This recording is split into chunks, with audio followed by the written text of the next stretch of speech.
ఆయనతో సహవాసము చేసిన ఎడల నీకు సమాధానము కలుగును. యోబు గ్రంథము 22వ అధ్యాయం 21వ వచనం. ప్రేమైనటువంటి దేవుని బిడ్డలారా, మనం ఎవరితో స్నేహం చేస్తూ ఉన్నాం? ఈ లోక స్నేహం నువ్వు చేస్తూ ఉన్నావా? ఈ లోకంలో ఉన్నటువంటి వారితో స్నేహం చేస్తూ ఉన్నావా? ఈ లోకంలో ఉన్నటువంటి వారితో నువ్వు స్నేహం చేస్తున్నట్లయితే ఈ లోక స్నేహము నిన్ను మోసం చేయొచ్చు. ఈ లోక స్నేహము నిన్ను పాపానికి నడిపించవచ్చు.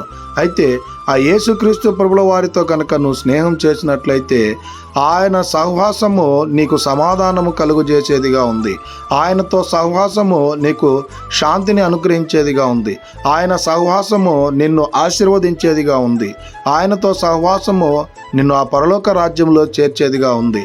కనుక ఈ లోక స్నేహాన్ని విడిచిపెట్టి యేసుక్రీస్తు ప్రభుల వారితో మనము స్నేహం చేసేటువంటి వారంగా ఉండాలని కోరుకుంటూ ఈ దిన వాక్యం ద్వారా దేవుడు బలపరచును గాక.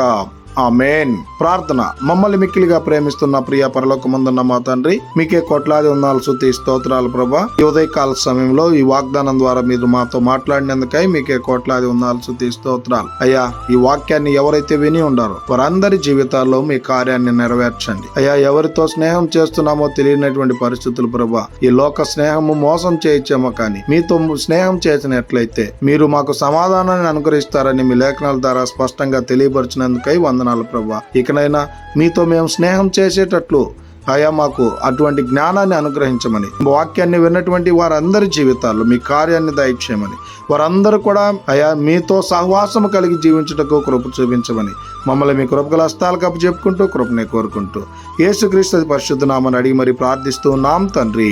ఆమేన్.